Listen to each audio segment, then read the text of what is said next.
Halo semua, kami kelompok 5, mahasiswa profesi Departemen Ilmu Kesehatan Gigi Masyarakat, Fakultas Kedokteran Gigi, Universitas Profesor Dr. Mustopo Beragama. Sebelumnya, kami telah menyelesaikan survei kesehatan gigi dan mulut pada tanggal 3 September 2020 di Posyandu Sawi 2 Bintaro. Sasaran kami merupakan ibu hamil usia 20-30 tahun. Berdasarkan hasil kegiatan survei, berupa pemeriksaan gigi dan mulut serta pengisian kuesioner, ditemukan beberapa permasalahan kesehatan gigi dan mulut pada ibu hamil. Kasus terbanyak yang kami temukan adalah erosi gigi. Secara medis, erosi gigi diartikan sebagai suatu proses demineralisasi yang mempengaruhi jaringan keras pada gigi seperti email dan dentin, atau dapat dimengerti sebagai proses hilangnya struktur gigi atau terkikisnya gigi secara perlahan-lahan oleh karena adanya asam. Erosi gigi dapat disebabkan oleh dua faktor di dalam dan juga faktor di luar. Pada ibu hamil, erosi gigi itu dapat disebabkan oleh karena adanya asam dari pengaruh mual dan muntahnya. Jadi ada asam dari asam lambung. Dan faktor di luarnya itu juga bisa karena dari minuman dan juga makanan asam. Kasus erosi gigi di Posyandu Sawi 2 ini kami dapatkan prevalensinya sebesar 80% ibu hamil mengalami erosi gigi. Dan dari hasil kuesioner itu menunjukkan adanya kebiasaan meminum minuman berkarbonasi dan juga minuman asam berupa lemon. Oleh karena itu, kami akan melaksanakan program kesehatan gigi dan mulut pada Posyandu Sawi 2 ini. Kegiatan ini adalah pra dan pasca perlakuan dan pastinya telah mendapatkan persetujuan dari Departemen Ilmu Kesehatan Gigi Masyarakat. Kami akan melakukan perencanaan program sesuai dengan hasil survei yang kami dapat, yaitu edukasi kesehatan gigi dan mulut meliputi cara menyikat gigi yang benar dan juga pengaplikasian CPP-ACT. Tahap perencanaan program kami dibuat berdasarkan Henry Hoyle pada tahun 1916. Tahap pertama yaitu planning atau perencanaan, di mana kegiatan yang berkaitan dengan usaha merumuskan program yang di dalamnya memuat segala sesuatu yang akan dilaksanakan dalam usaha pencapaian tujuan. Selanjutnya adalah organizing, yaitu proses menghubungkan orang-orang yang terlibat dan menyatupadukan tugas dengan fungsinya. Kemudian ada coordinating, yaitu menyatukan dan menyelaraskan semua kegiatan. Kemudian ada actuating, yaitu kemampuan mengusahakan agar melakukan tugas dan kewajiban masing-masing personal dengan baik. Selanjutnya ada controlling atau pengendalian, yaitu meneliti dan mengawasi agar semua tugas yang dilakukan dengan baik dan sesuai dengan kerja masing-masing dari personil. Dan selanjutnya adalah evaluating, yaitu menilai semua kegiatan untuk menentukan indikator yang menyebabkan sukses atau gagalnya pencapaian tujuan sehingga dapat dijadikan kajian berikutnya. Nah, berikut video pelaksanaan program kami.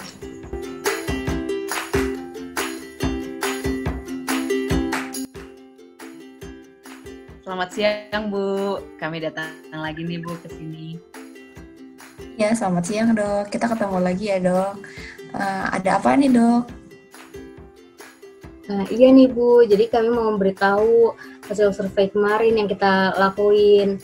Nah, bahwa ibu hamil di Posyandu Sawi 2 ini banyak ditemukan kasus, yaitu kasus erosi, Bu. Erosi itu merupakan pengikisan permukaan gigi, Bu. Biasanya disebabkan oleh asam, bisa karena makanan atau minuman asam, bisa karena dari minuman yang berkarbonasi seperti soda, Bu, dan juga minuman soft drink. Dan dari kuesioner ibu hamil di sini ditemukan kebiasaan yaitu minum minuman dari minuman yang soft drink dan berkarbonasi gitu, Bu. Nah, jadi kita mau ngadain lagi program lanjutan. Tujuannya adalah untuk mengurangi resiko terjadinya erosi, terutama pada ibu hamil di Posyandu Sawi 2 ini, Bu. Kegiatannya seperti apa ya, Dok? Boleh jelasin dikit nggak biar saya ada bayangan juga? Nah, Bu, jadi gini, rencananya kami akan melakukan lanjutan program berdasarkan hasil survei yang sudah kami lakukan kemarin itu ya, Bu. Jadi, programnya itu adalah edukasi kesehatan gigi dan mulut. Nah, di dalam itu ada cara menyikat gigi mulut yang baik dan benar, dan juga aplikasi CPI-CP. Tujuannya itu apa? Tujuannya itu adalah supaya ibu hamil tahu bagaimana cara menjaga kesehatan gigi dan mulut saat kehamilan. Untuk CPP-ACP itu apa ya, Dok? Ya Bu, jadi CPP-ICP itu fungsinya nanti untuk memperkuat gigi, kemudian juga untuk mencegah kerusakan lebih lanjut pada gigi. Seperti itu, Ibu. Oh, terus itu dipakainya bagaimana? Diminum kah atau di bagaimana ya? Saya kurang ngerti deh. Iya Bu, bentuknya itu dia seperti pasta, nanti bisa diolesin di giginya secara menyeluruh, jadi lebih lebih terproteksi gitu Bu, untuk meremineralisasi giginya, untuk penguatan giginya kembali pada ibu hamil gitu Bu. Iya Bu, jadi nanti pastanya itu diolesin ke gigi itu bisa pakai sendok atau pakai tangan ibu hamil itu sendiri Bu. Berarti nanti dokter cuma mengajarkan menyikat gigi sama pengolesan pasta tadi itu ya? Ya betul Ibu. Untuk lebih lengkapnya, kami dari panitia akan melakukan atau memberikan pelatihan Bu pada salah satu pengurus posyandu. Jadi kegiatannya ini berlangsung selama 14 hari.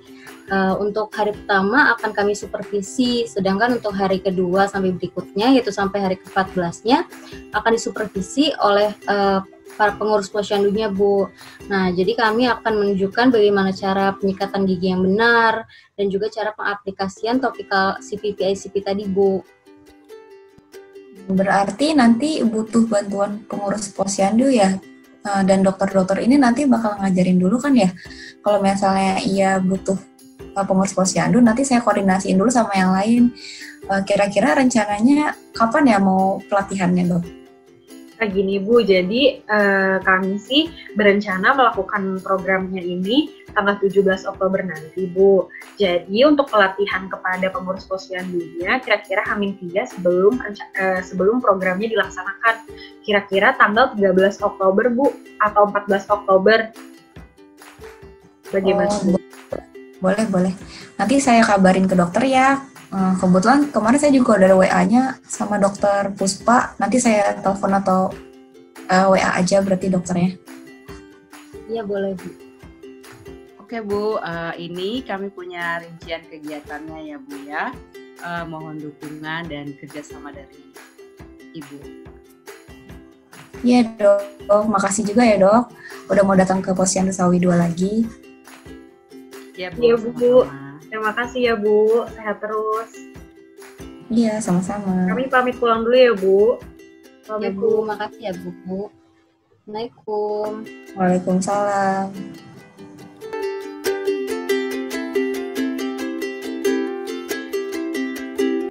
Assalamualaikum, selamat pagi ibu-ibu sekalian.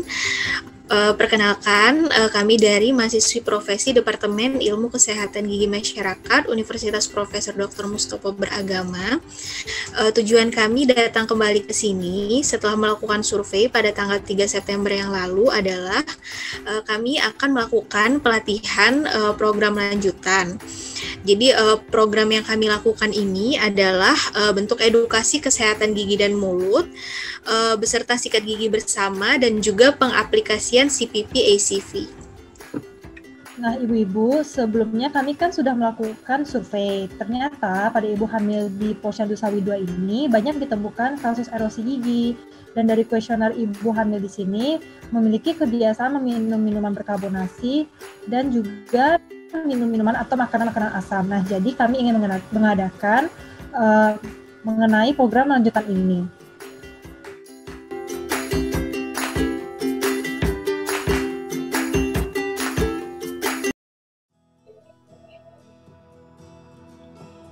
Selamat pagi Ibu-Ibu, saya akan menjelaskan cara menyikat gigi. Untuk pemilihan sikat gigi, pertama pilihlah kepala sikat gigi yang membulat dengan diameter sesuai dengan ukuran mulut. Kemudian pilihlah juga sikat gigi dengan bulu sikat yang lembut dan halus. Kemudian juga untuk pemilihan pasta gigi, pilihlah pasta gigi yang mengandung fluoride. Kemudian saya akan mengajarkan teknik menyikat gigi dengan metode BAS. Pertama-tama untuk cara menyikat giginya, bulu sikat gigi diletakkan 45 derajat dimiringkan ke arah gusi seperti ini. Lalu meliputi 2-3 gigi seperti ini dengan gerakan maju mundur dan sedikit getaran yang dimulai dari sebelah kanan atas. Seperti ini ya ibu-ibu.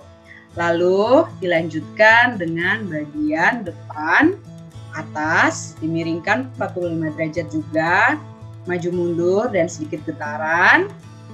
Dilanjutkan di sebelah kiri atas seperti ini, 45 derajat, maju mundur dengan sedikit getaran. Setelah itu dilanjutkan pada bagian kiri bawah. Maju mundur dan sedikit getaran. Selanjutnya di bagian depan bawah. Lalu dilanjutkan bagian kanan bawah. Setelah itu menyikat gigi di bagian dalam, dimulai dari bagian kanan atas, 45 derajat dengan sedikit getaran dan disikat maju mundur seperti ini. Lalu untuk bagian depannya caranya seperti ini. Kemudian di sebelah kiri atas. Lalu dilanjutkan di sebelah kiri bawah, maju mundur, sedikit getaran. Kemudian pada bagian depan bawah seperti ini. Lalu dilanjutkan di bagian kanan bawah, maju mundur 45 derajat. Kemudian kita lanjutkan dengan penyikatan bagian pengunyahan ya ibu-ibu ya. Pertama dimulai dari pengunyahan kanan atas seperti ini, maju mundur.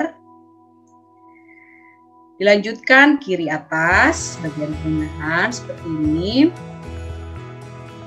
Lalu kiri bawah. Kemudian kanan bawah. Selanjutnya lakukan juga penyikatan pada lidah dengan cara dari dalam keluar seperti ini.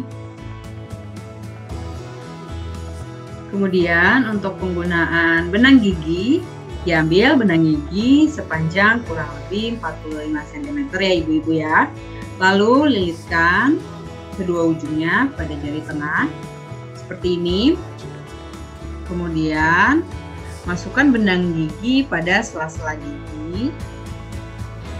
Secara perlahan melingkari gigi, kemudian digerakkan perlahan-lahan naik turun seperti ini.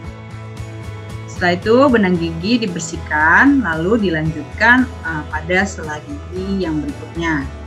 Setelah itu lanjutkan juga pada sela-sela gigi yang lainnya dengan cara yang sama, masukkan secara perlahan seperti ini ya. Secara perlahan melingkari sela-sela gigi seperti ini, lalu naik turun secara perlahan seperti itu. Kemudian ibu-ibu bisa lakukan pembilasan dengan berkumur menggunakan air. Kemudian untuk obat kumur sebaiknya dilakukan setelah menyikat gigi. Berkumur selama kurang lebih 30 detik ya ibu-ibu. Selanjutnya, saya akan menjelaskan mengenai cara aplikasi pasta CPP-ACP. Yang pertama, yaitu keluarkan pasta secukupnya atau sekitar sebesar kacang polong yang diletakkan pada jari. Kemudian, aplikasikan pasta tersebut ke seluruh permukaan gigi. Usahakan seluruh permukaan giginya terkena oleh pasta CPP-ICP.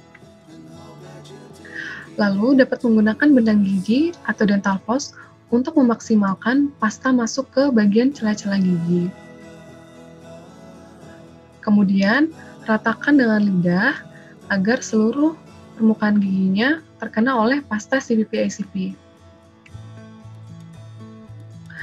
Kemudian, diamkan pasta CPP-ICP dalam rongga mulut selama 2 menit. Setelah aplikasi pasta CPP-ICP, pasta tidak perlu dibuang dari rongga mulut dan tidak perlu berkumur karena pasta CPP-ICP aman apabila tertelan. Lalu, setelah 30 menit aplikasi pasta CPP-ICP, tidak boleh minum ataupun makan untuk menjaga kontak antara bahan remineralisasi dengan permukaan gigi. Di mana apabila terjadi proses remineralisasi pada gigi yang lebih lama, maka akan terjadi peningkatan kekerasan emal pada gigi yang nantinya dapat memaksimalkan bahan remineralisasi untuk memperbaiki gigi yang mengalami demineralisasi.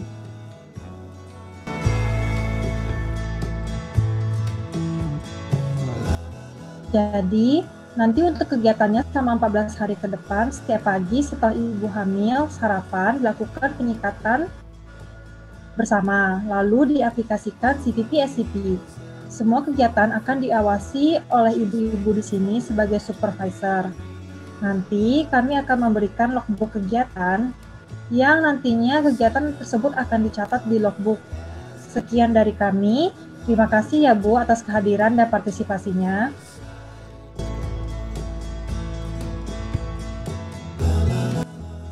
Halo ibu-ibu, assalamualaikum. Apa kabar semuanya? Waalaikumsalam, Dok. Alhamdulillah, baik dok. Lagi nih sama kami di sini. Nah, jadi kami ini mau memberi edukasi gimana cara menyikat gigi yang baik dan benar, terutama pada masa kehamilan. Nah, nanti setelah sikat gigi ibu-ibu semua ini akan diolesin pasta yang namanya CPP-ICP. Dengan tujuan mengurangi resiko terjadinya erosi gigi atau terkikisnya lapisan gigi oleh karena minuman berkarbonasi dan juga minuman asam atau makanan asam. Kegiatan ini harus ibu-ibu lakukan setiap hari selama 14 hari ya ibu-ibu. Nanti dibantu sama pengurus-pengurus posyandu di sini ya.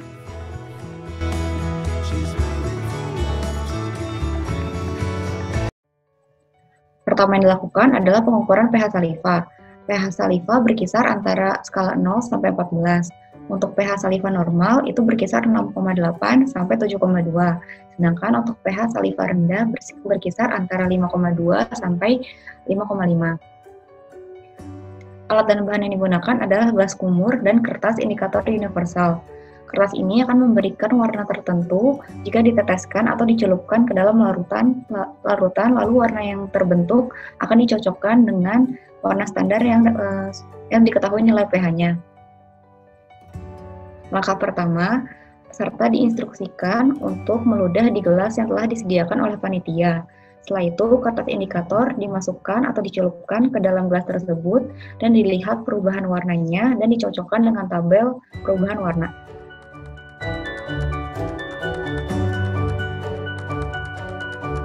Halo Ibu.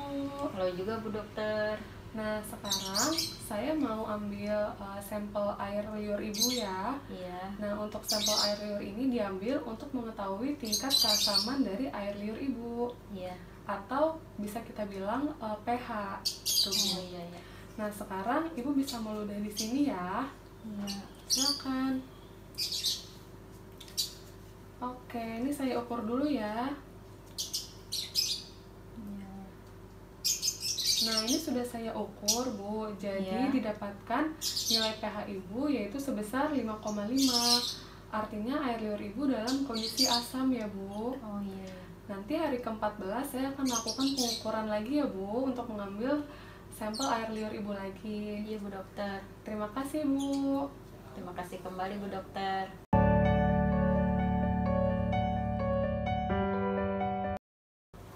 Halo Halo, selamat siang Ibu. Selamat siang Ibu Dokter. Ya, Ibu dengan Ibu siapa? Bu Dewi.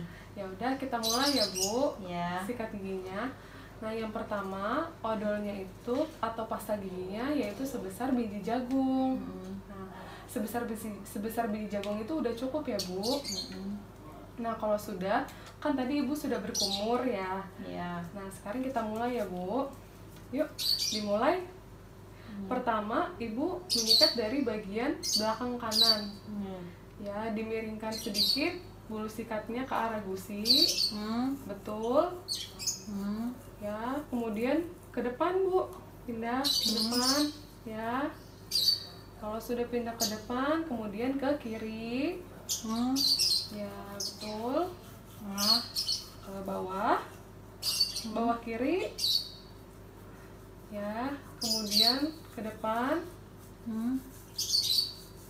Kemudian ke sebelahnya. Nah, tadi kan sudah permukaan luar. Sekarang ke permukaan dalam ya Bu. Nah, dimulai dari sini, dalam sebelah kanan. Ya, betul. Kemudian bagian depan. Ke kiri. Bagian yang bawah. Ya, lanjut. Kemudian ke kiri. Setelah itu yang bagian dalam, bagian depannya ditarik satu arah. Ya. Kemudian bawah. Nah, kalau sudah jangan lupa menyikat lidah. Menyikat lidahnya dari bagian dalam ke depan. Ya. Nah, seperti itu ya Bu sikatnya. Sekarang Ibu bisa berkumur ya. Ya. Oke.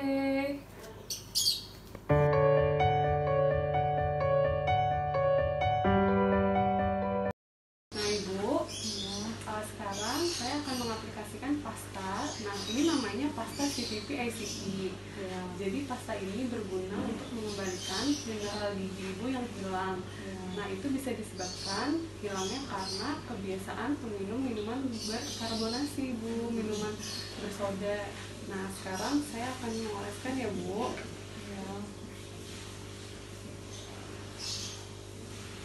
Nah, ini pastanya saya taruh di lidah. Nanti Ibu ratakan ke seluruh permukaan gigi ya. Nah, diratakan ke seluruh permukaan gigi Ibu.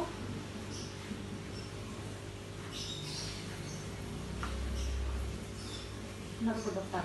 Ya, lagi ke bagian belakang. Usahakan semuanya terkena ya Bu. Udah? Udah. Nah, kalau sudah, didiamkan dulu selama 2 menit. Nah, setelah nanti 2 menit, Ibu tidak perlu membuang pastanya. Kemudian juga jangan berkumur ya Bu, karena pastanya ini aman kalau tertelan. Nah, kemudian untuk selama 30 menit, Ibu jangan minum ataupun makan ya Bu.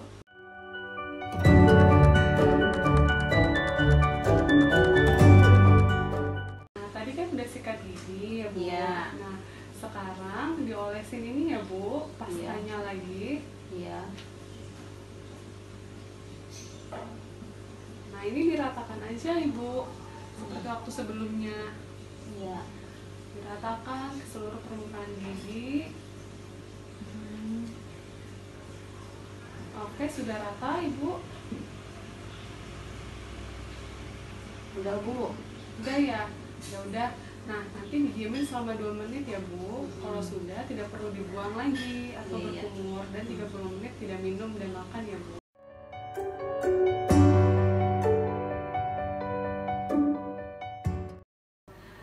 Halo Ibu.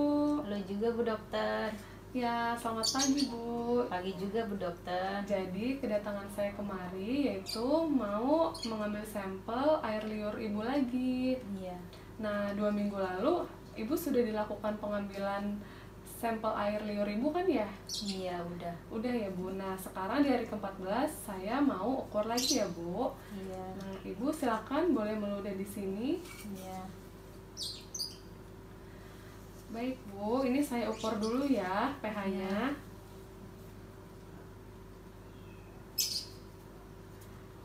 Nah, ini dari hasil pengukuran pH didapatkan nilai pH ibu yaitu sebesar 7,2. Nah, sebelumnya waktu di hari pertama pengukuran itu kan 5,5 ya, Bu. Iya. Nah, sekarang sudah naik menjadi 7,2. Iya. Nah, jadi air liur ibu ini sekarang tingkat keasamannya ini dalam rentang yang normal ya, Bu. Sudah ada perubahan yang lebih baik. Oh iya ya. Ya, seperti itu ya, Bu, hasilnya. Iya, Bu Dokter, makasih atas informasinya. Iya, terima kasih, Bu.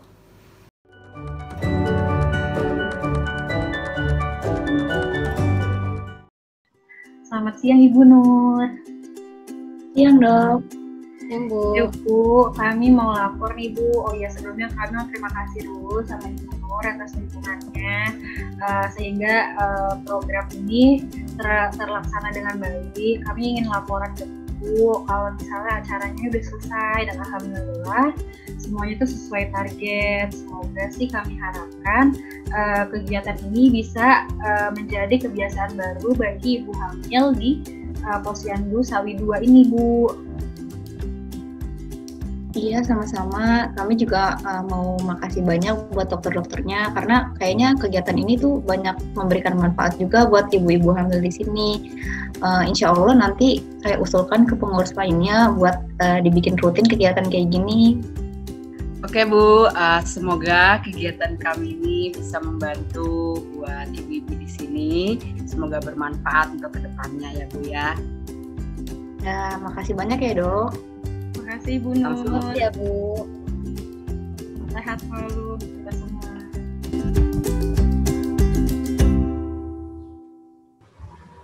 Hasil dari program yang kami lakukan terlihat pada tabel. Adanya perubahan bermakna dari nilai rata-rata skor pH saliva sebelum dilakukan program dan sesudah dilakukan program selama 14 hari. Hal ini diharapkan dengan terjadinya kenaikan pH saliva nanti akan mendukung proses remineralisasi. Pada akhirnya akan mengurangi resiko terjadinya erosi gigi dan berdampak terhadap penurunan prevalensi erosi gigi, khususnya pada ibu hamil di Posyandu Sawi 2. Sehingga dari kesimpulan tersebut, program kami sesuai dengan target keberhasilan yang diharapkan. Kami memiliki beberapa saran kepada ibu hamil agar tetap menjaga kesehatan gigi dan mulutnya. Yang pertama, jangan lupa untuk menyikat gigi 2 kali sehari. Kemudian menggunakan dental floss. Kemudian menggunakan obat kumur. Lalu mengonsumsi makanan bergizi. Serta jangan lupa untuk selalu melakukan kontrol rutin 6 bulan sekali ke dokter gigi. Baiklah, sekian saran dari kami. Semoga bisa bermanfaat untuk ibu hamil. Sekian video perencanaan program dari kami, kelompok 5. Semoga bermanfaat untuk kalian semua. Terima kasih semuanya. Dah. Dah.